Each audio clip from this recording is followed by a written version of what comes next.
Boom, what's up, familia? Dayspring here with an episode of Power of X-Men where we're going to walk you through putting together a Generation X display. I'm so excited.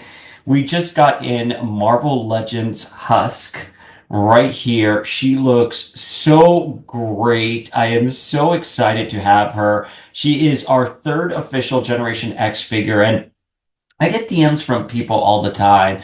They're like, oh man, I love Marvel Legends, but how do I jump in? There's so many figures. I mean, it's the same thing as the comic books, right? We used to get during the Krakoan age, everyone was talking about the X-Men books. They were just like, oh, I'm dying to get into comic books. Where do I begin? And similarly with Marvel Legends, one of the things that we always want to make sure is that there's an entry point for people. And the thing about Marvel Legends is they're expensive. And I've been collecting them since 2002. And I have to tell you, I have learned my lesson. If I see a figure that's like a peg warmer, I'm like, oh, I don't need it. I always pick up an extra one, even if I'm thinking just a little bit that maybe I want them down the line. I should always go get that figure because even if it's marked down to like, let's say like $10, or even if it's like still $20, I'm like, oh man, I just don't have the extra $20 to burn right now. I still get it because later down the line, they're worth so much more on the secondary market. Marvel Legends appreciate with value over the years. This is something Marvel Legends stands have learned all too well. But you know, one of the things that Hasbro does so well are these figures, and they look so great on your shelf. And I'm in our New York place again in the closet. It's a gray day. I don't have a ring light, so it's the cloudy lighting that's coming in into our closet here. That's sort of going to be our lighting. But so one of the things is that we just ordered new bookshelves, and I'm putting together my displays. And I thought it would be really fun if we jumped on here on Power of X-Men and we walk folks through displays. And if you want to display Generation X or the 90s X-Men or Krakoan X-Men or X-Force or Excalibur, we sort of talk about these characters that are available for us. And because a lot of these characters, like Jubilee and Emma, as we will discuss, there are multiple versions of them. Which is the best one there? Which is financially the most accessible one? And ones that I'm like, it is a pretty penny. I thought we could have really honest and raw conversations about Marvel Legends and which ones to pick up and which ones not to pick up. Before we begin, familia, hit that subscribe button, ring that notification bell so you never miss an episode of Power of X-Men here on YouTube. On the podcast, we are exploring new X-Men. We're reviewing new X-Men by Grant Morrison and Frank Quitely and the era around that. So this content is just exclusively on YouTube. Before we sort of cross-pollinate it, but now we're just doing this on YouTube, and the podcast is specifically just to Grant Morrison era, new X-Men, and some interviews, which I'm so excited about that we'll talk about at the end of this episode. The Generation X team was born out of the Phalanx Covenant back in 1994.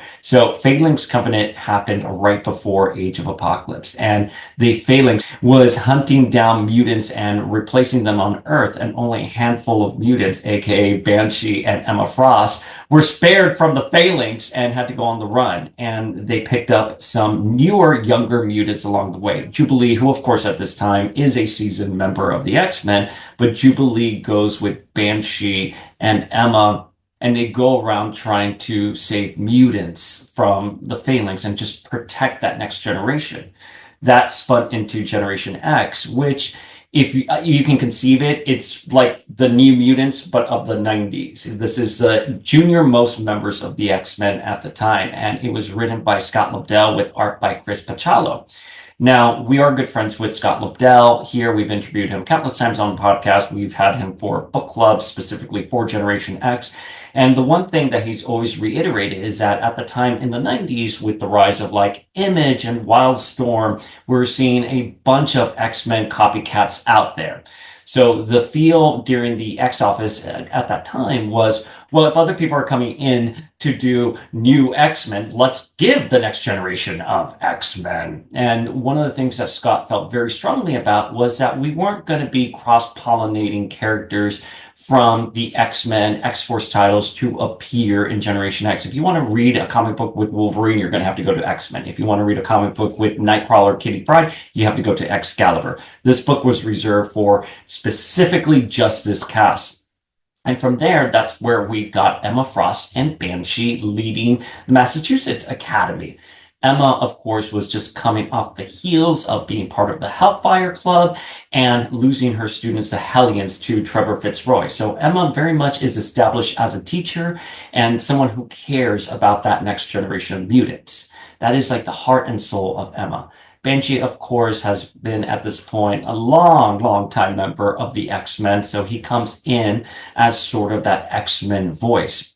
Same as Jubilee. Jubilee was the junior most member of the X-Men, but now she finds herself in Generation X and maybe a little bit more experienced than the rest of them. And she talks about that quite a bit during the run. It's actually kind of a funny running gag that she's like, well, when I was in the X-Men, and everyone's like, we get it.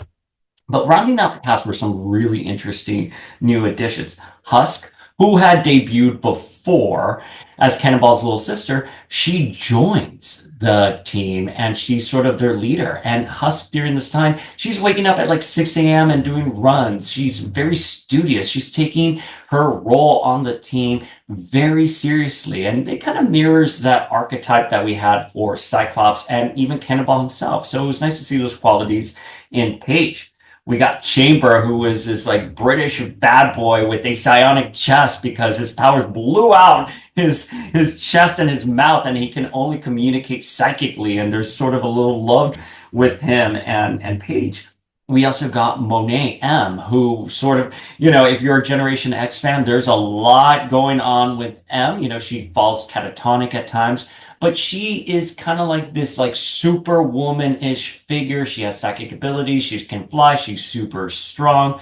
Originally, she was going to be the St. Croix twins who merged together and create this perfect human, but but that plot sort of went to the wayside when another writer came on, and that was recycled for Penance. We had Synch, who would go on to be a major player in the Krakoan Age. Exactly per his namesake, he can sync his powers to other people. So basically, he just copies other people's powers. And we have Skin, who, again, also per his power's sake, he can like stretch out.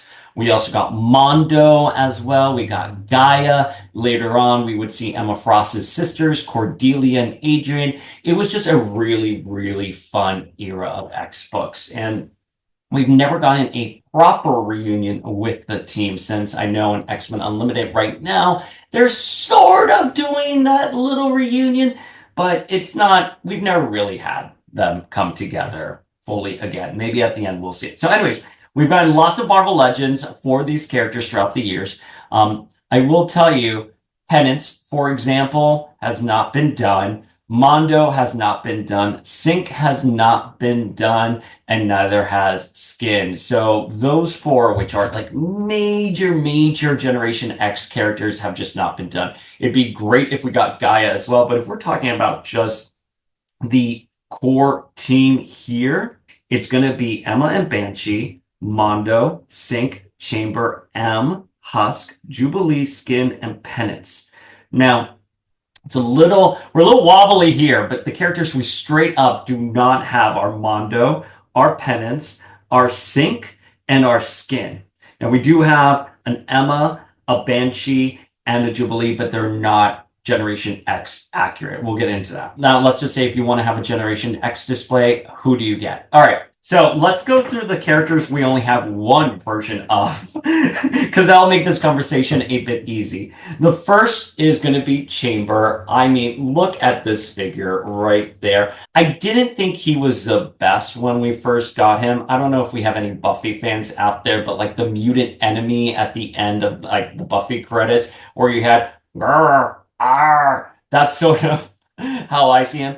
Grr, arr. He's very stiff. Like, he's a very stiff figure for a character that's very fluid on panel. That being said, though, This is our only Marvel Legends chamber that we have. And his deco, I mean, come on, look at that. Look at that deco on the face and the psionic powers. So great. And he's in his black bad boy Brit leather. Oh, look at that. Really, really great. I wish he would have like a peg hole here somehow where you could get like blasting effects. I definitely think if you saw our review of Paige Guthrie Husk, where I called her the best Marvel Legends X-Man to ever be rendered in Marvel Legends, if she was given all the bells and whistles and A-list treatment, Chamber wasn't. He's great, don't get me wrong, and I would encourage you to buy him. I believe, last I checked, he was probably somewhere in like 22 to like 30-ish dollars on eBay. You're going to have to pay that amount for him, unfortunately. If you're lucky, maybe you can find him at Ross or Ollie. He's in like the block packaging, so it's just a photo of the figure in this block case. Oh, it was a dark time for the packaging of Marvel Legends. I'm so glad we switched away from that, but that's sort of the wave he came out in, the Chode wave from, oh, I want to say last year, but maybe it's been a year and a half since then. All right, all right. So I do these videos from memory, but I was like, wait a minute, the Chode come out last year? It's been 2 years since we got the Chode wave. This figure is 2 years old. I'm like, oh, we got him last year. Time. I Immediately once you hit 40, you're like, what is time?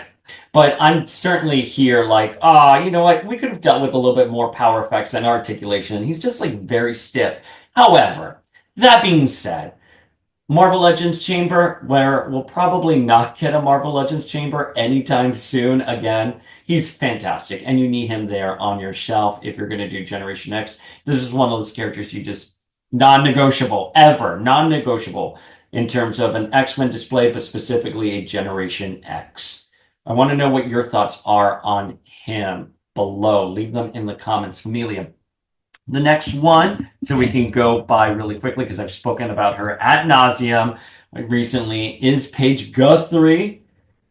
Right there, Husk, team leader, Cannonball's little sister. She eventually joins the X-Men. Awesome, awesome. Again, this figure, I've said this before. I hope I said this ad nauseum in my review. This figure, they could have phoned her in. They had no business giving us a Husk this good. She could have easily just been really quickly done, but they gave her an accessory, a flesh accessory, and an alternate head and multiple hands. Now, I like this head much better. I was being like, I like this head. I don't. I like this head much better. I think this one does such a great job at elucidating how her powers work. Again, the toy technology for this character, I mean, you really feel her powers. I don't want to say like her powers are passive by any means, but how do you render this kind of power in action figure format? That's how you do it. She literally ripped the skin out of her face. Right? Because Cyclops, you do optic blast. Wolverine, you have his claws. Storm, you give her lightning bolts. Rogue, you give her punching arms, hands. But like Husk, you're like, oh, she just tears off her flesh. How do you do it? That is how you do it. And that's how you do it well. Hasbro team, they nailed the technology on this. I'm telling you, Marvel Legends. I've been collecting Marvel Legends since 2002. I was a senior in high school. I had frosted tips. Depending on the month, I have frosted tips still.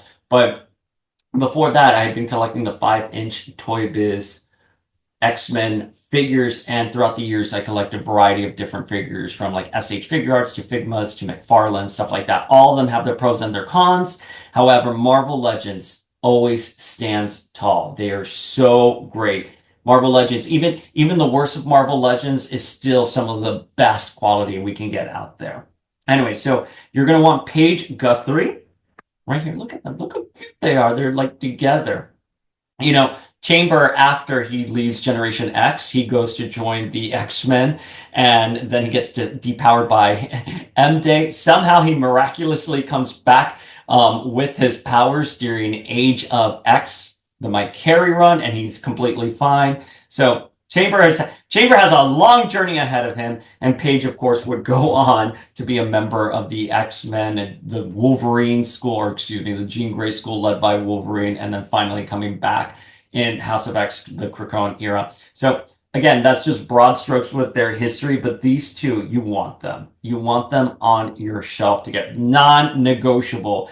There's only one version of each of these out there. That's it. This is the only Marvel Legends Chamber, and this is the only Marvel Legends Husk. Husk right now, you're going to be paying retail for her, which is $24.99. You can find her on eBay if you're having issues locating her online, or Big Bad Toy Store or Amazon.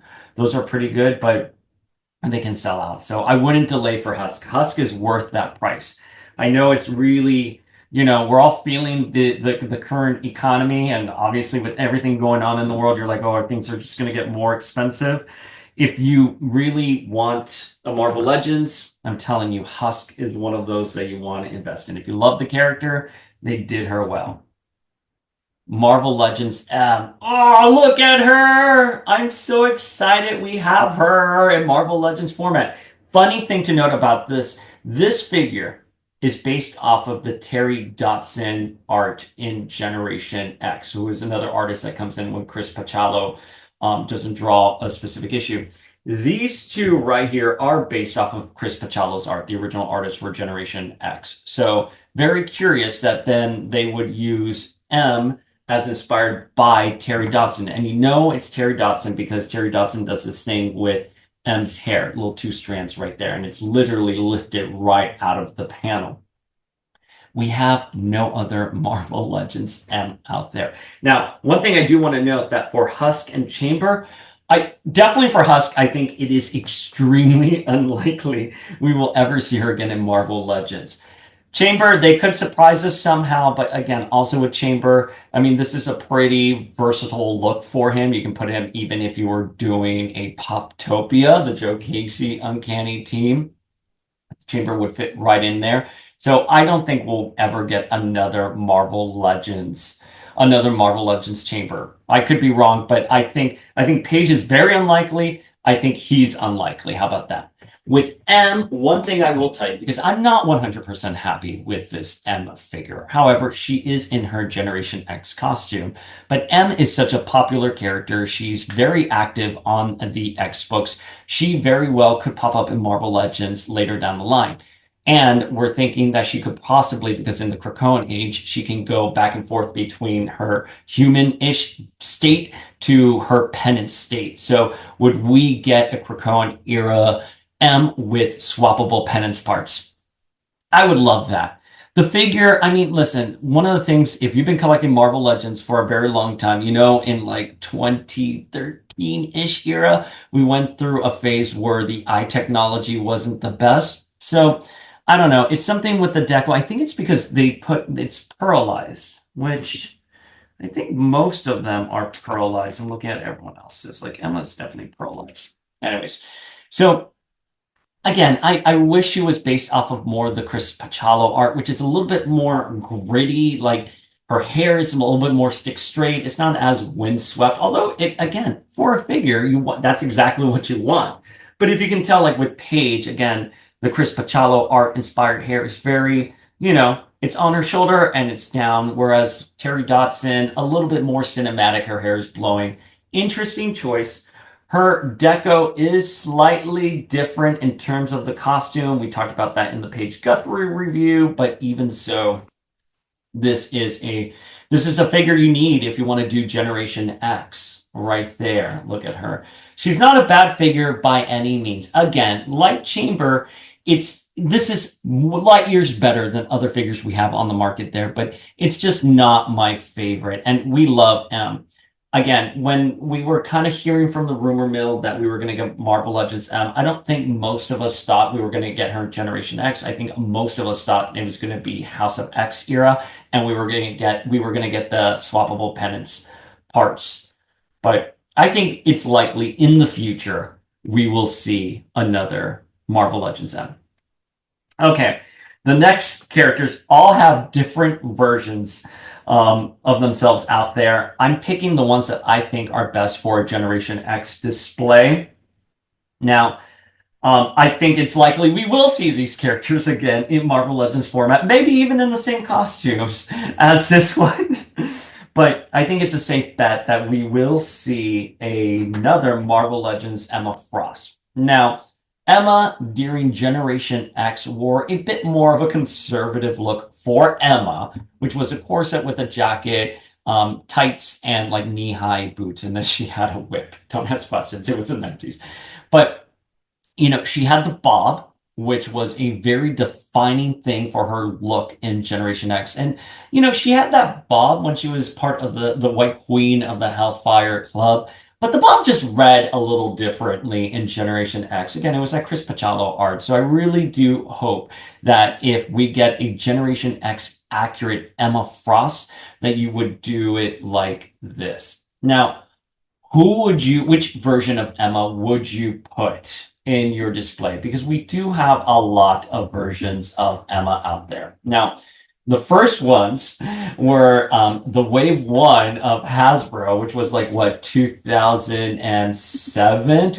End of '06, early '07, because I was at Marvel, as I've said before on this podcast, I was interning at Marvel in their custom publishing department, and my cubicle was right next to the people who were negotiating that Hasbro deal. So it must have been end of '06, early '07 when that first Marvel Legends Emma came out, and then we got a true exclusive diamond version of that character, which the diamond version was one I had on display forever. I thought, wow, they did her well with that variant.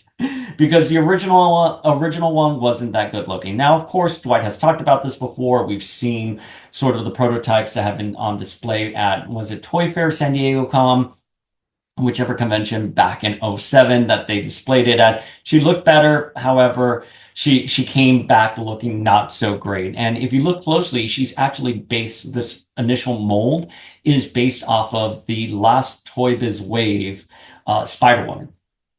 So it just didn't work. Shrunken down, I can see why they would repurpose it for Emma, but shrunken down, it just doesn't look good. So I wouldn't display her. I think she is widely available out there. I would not pay more than like $4.99 for this figure.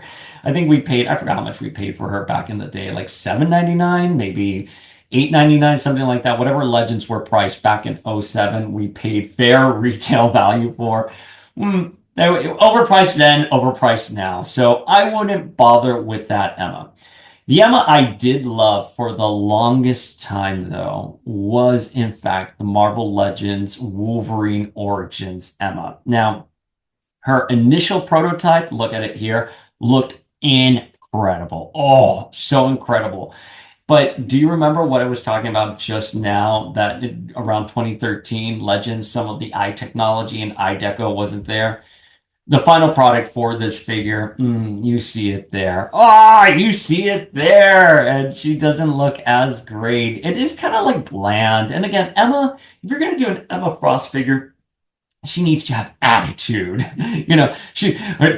Attitude. She's got to be serving, right? But even so, like, even though this is like a pretty standard Marvel Legends body, right? There's not much bells and whistles with Emma here. It was during a time where like the variants weren't shipping. Like, she was supposed to be a running change with a Mike Carey era Rogue, right? I think they were called like Manipulators of Memory. I'll overlay the image here so you guys have it. So whatever it says on screen.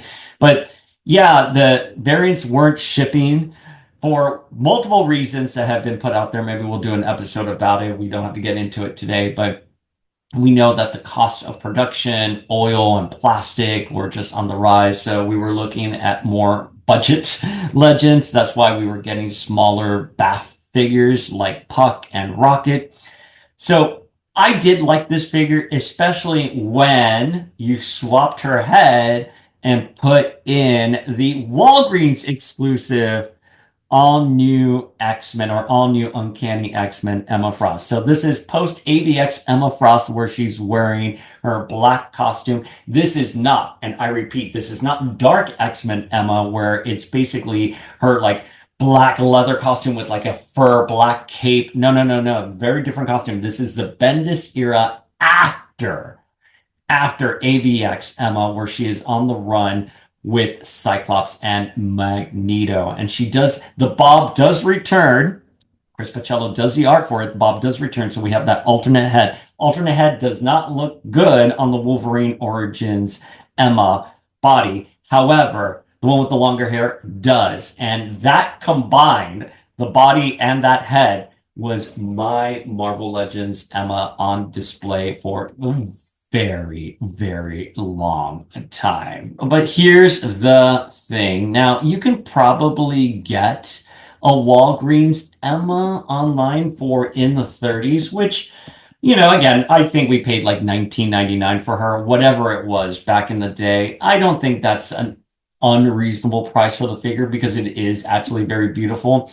However, a Wolverine Emma, manipulator of memory Emma Frost, at the time, a couple of years ago, was going for almost $300 online, right? That's quite the penny. Now she's probably going for like 170-ish, maybe 200. She's very rare to find on eBay. If you type in Emma Frost Wolverine Legends, you don't get many hits. So I would just be aware of that. It's just not worth it, in my opinion, because you do have the Hellfire Club box set Emma Frost, which is a beautiful figure. And they do repurpose that Walgreens head with like the bob. That's fine for me. It's neither here nor there, but that Marvel, if you had to pick, I think you can get a Hellfire Emma for like $100 if you're savvy enough. Maybe a little higher than that, maybe like 110. However, she is worth the extra money because it is a classic Emma, and perhaps she can like pop into your display for Generation X. But the thing is, if you're a neurotic collector like me, you're like, that's specifically Hellfire Club Emma, and $100 is a lot to ask for a display. That is why Astonishing Emma is the perfect one. This is where she has like stepped up. She's a leader right there. She's good. I like the longer hair on this. Again, it's not completely accurate. Now, I've talked about this figure. This figure, too, I have not given the best review of because I do think it is based off of the Rush art from Astonishing X-Men. Love John Cassidy. God rest his soul. However, there's some panels you can tell he was on deadline and Emma looks a little Rush. And unfortunately, I think Hasbro took a couple of cues from those panels. But the best thing about this figure is like the deco, it's matted really well, and she can stand up. Look at that. She has heels and she can stand up and she doesn't really fall over. And I put her on my laundry bin there. Look, again, look at those heels. Those heels, you're like, oh no. No, right there. Oh no, here, right there. And then she falls over. Right there. Yeah, see? I'm like, and again, I have like pre-war floors, so I'm moving the entire apartment, shaking, and Emma's standing still. She ain't gonna topple over, guys. So, long story short, if you're still with us, this Emma is the one I would display for Generation X. Okay. Similarly with Jubilee, Jubilee is one of those interesting characters because on one hand, I feel like we have a lot of Jubilees out there. On the other, I don't feel we have enough Jubilees out there.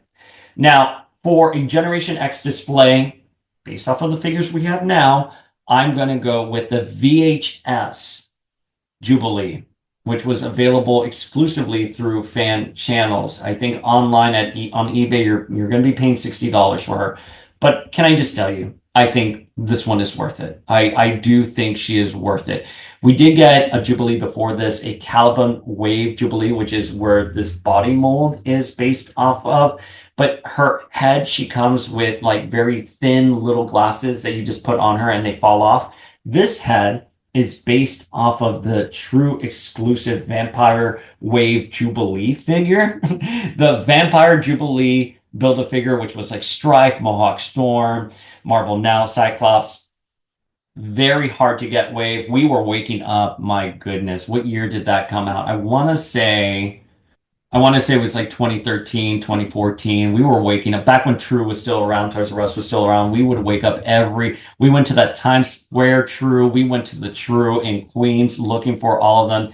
They were impossible to track down, but it was the first time we were ever getting Jubilee in a Marvel Legends figure format. So again, this it feels like we've had so many Jubilees. Jubilee's very popular. I'm just surprised we haven't had more Jubilees out there. She is rumored to be coming down an X-Men 97 wave, and that's fine. We'd love to see it. But this one right here, I think, is the best Jubilee to have. A little pricey, but you kind of get the best of both worlds because you get the body of the Caliban Wave Jubilee, which is very comics accurate, and like the cell shading isn't aggressive enough. Like I'm just looking at her here. I think it's only the sides of her jacket that you see the cell shading on, which I don't know why they did that. They should have, oh, and inside the costume too, a little bit there, but it's fine. It's covered up with the jacket.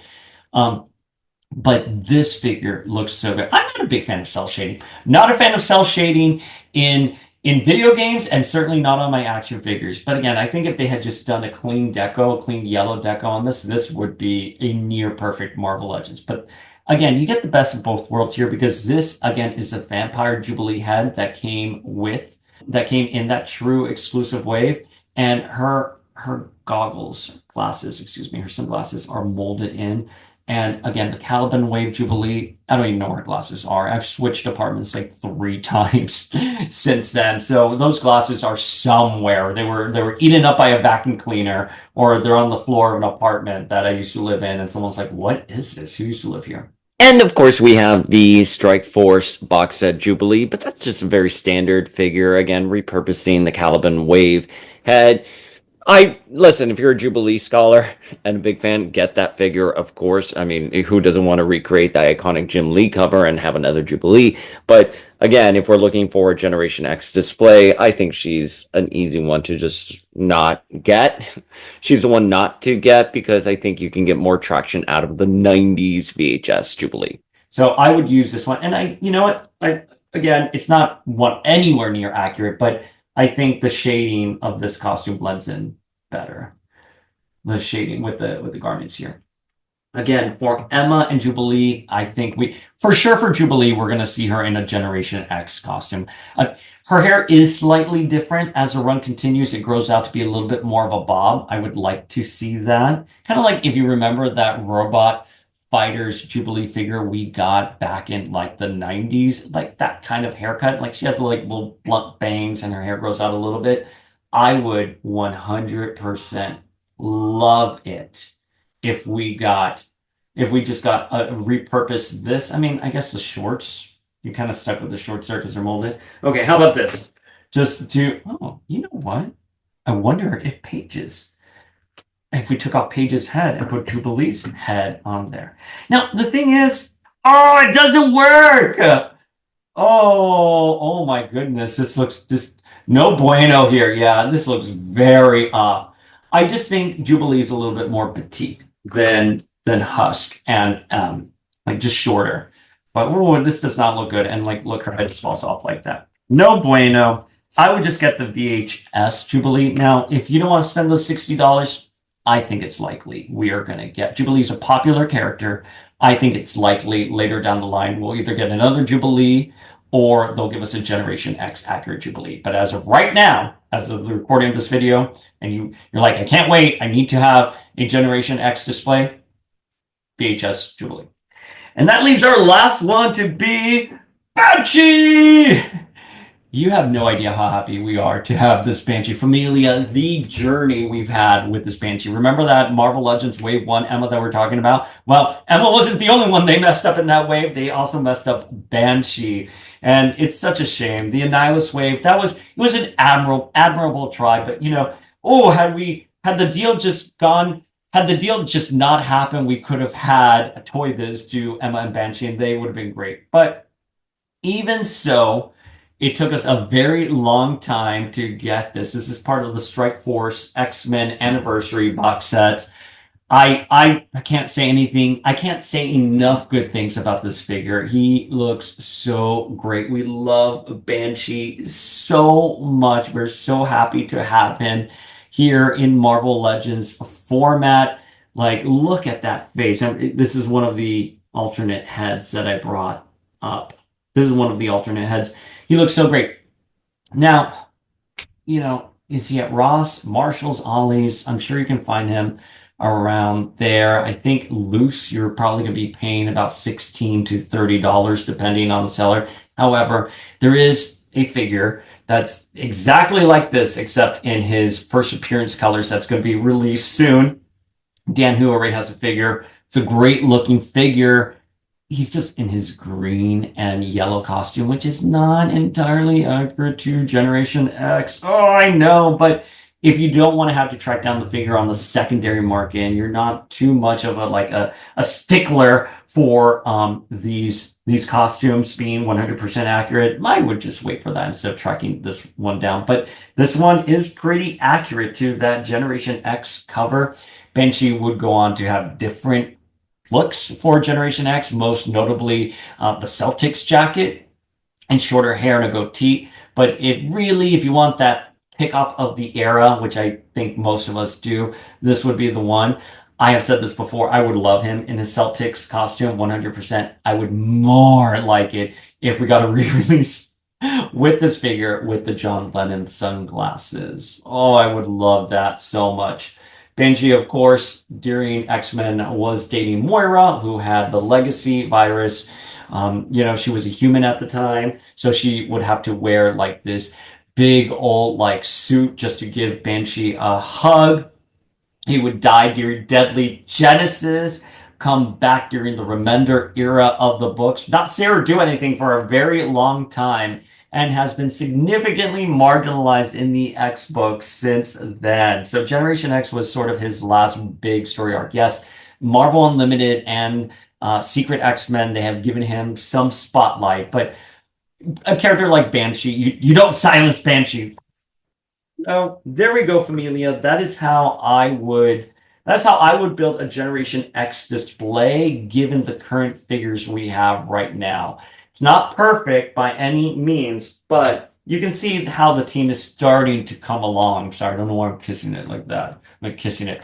I love Generation X. I'm just so happy. I'd rather them focus right now on getting us Penance, Mondo, Synch, and my number one top choice, Skin. Skin was my favorite Generation X character. We've had Agustin Rodriguez, who portrayed him in the Generation X movie, on the podcast. I've said this before. I'm a Cuban American from Miami, and seeing a character like Skin on network TV was like just very revolutionary for me. So, Amelia, thank you for staying with me. Drop your feels in the comments below. Slide into our DMs at Power of X-Men. I am so excited for the podcast. On Saturday morning, we are sitting down with Sarah Ballantyne, who is the voice of Mary Jane Watson in the 94 Spider-Man animated series. Oh, I'm so excited. Me and our co-host, Michelle Waffle-Otero, who's a massive Marvel Legends fan. We are going to be talking with Sarah and asking her all of the questions you want us to ask. Especially, number one, where did Green Goblin leave you? Where did Green Goblin leave you at the end of the series? And were you aware that the character was going to have a cameo in X-Men 97? We are on the podcast working on a outline for a guest, Joe Casey, from his Uncanny X-Men run, the one we just talked about on the podcast, Poptopia. Blink and I are reading his Substack. We're rereading all those issues of his Uncanny. He's obviously doing a new Weapon Wolverine book. So we are so excited to be speaking with Joe Casey. It is confirmed. Major shout out to our friends at the Wizard Podcast, who really hooked us up with that contact and making sure that we were going to be talking to Joe Casey.